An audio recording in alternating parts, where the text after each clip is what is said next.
Menteri Keuangan Prubaya Yudi Sadewa merespons keluhan gubernur soal pemotongan dana transfer ke daerah atau TKD. Dalam pertemuan Menkeu dengan Asosiasi Pemerintah Provinsi seluruh Indonesia, para gubernur meminta TKD tidak dipotong. Menkeu Prubaya Yudi Sadewa menjelaskan soal putusan pemotongan anggaran transfer ke daerah yang dipotong usai Asosiasi Pemerintah Provinsi seluruh Indonesia mendatangi kantor Kementerian Keuangan pada Selasa pagi. Prubaya menyebut akan mengevaluasi kebijakan tersebut pada pertengahan triwulan tahun 2026. Prubaya berjanji akan mengembalikan dana ke daerah jika perekonomian membaik. Tapi saya akan lihat keadaan uang saya seperti apa nanti. Akhir triwulan memasuki pertengahan triwulan kedua tahun 2026 nanti.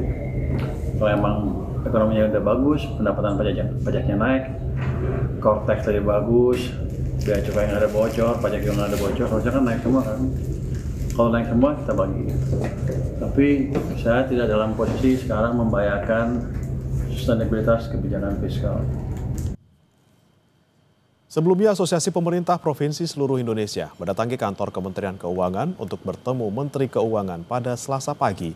18 gubernur hadir langsung, 15 daerah diwakili dan 5 daerah tidak hadir untuk menyampaikan ketidaksetujuan mereka dengan kebijakan memotong anggaran transfer ke daerah atau TKD. Mereka menilai pengurangan TKD berdampak signifikan terhadap kemampuan pemerintah daerah dalam membiayai dan membangun infrastruktur yang menjadi prioritas di daerah. Semua daerah tadi menyampaikan apa-apa yang dirasakan di daerahnya masing-masing terkait dengan keberlangsungan pembangunan di daerahnya.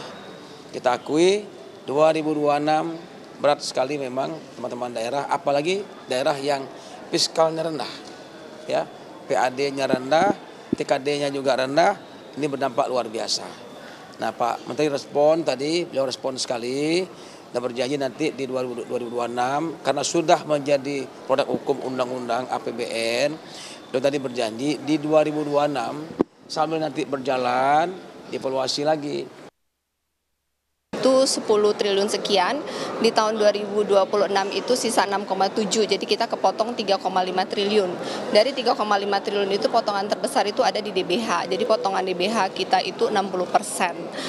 Kita semua tadi masing-masing dari gubernur sudah menyuarakan pendapat kepada Pak Menteri Keuangan untuk dipertimbangkan karena kita dengan perencanaan dana transfer pusat ke daerah yang ada saat ini hanya cukup untuk belanja rutin. Belanja infrastruktur jalan jembatan itu menjadi berkurang sehingga kita minta untuk seperti tadi yang dikatakan Pak Gub Aceh untuk jangan ada pemotongan. Pak Menteri Keuangan akan mencari solusi yang terbaik bagaimana sehingga pertumbuhan ekonomi di daerah tetap jalan dan stabil.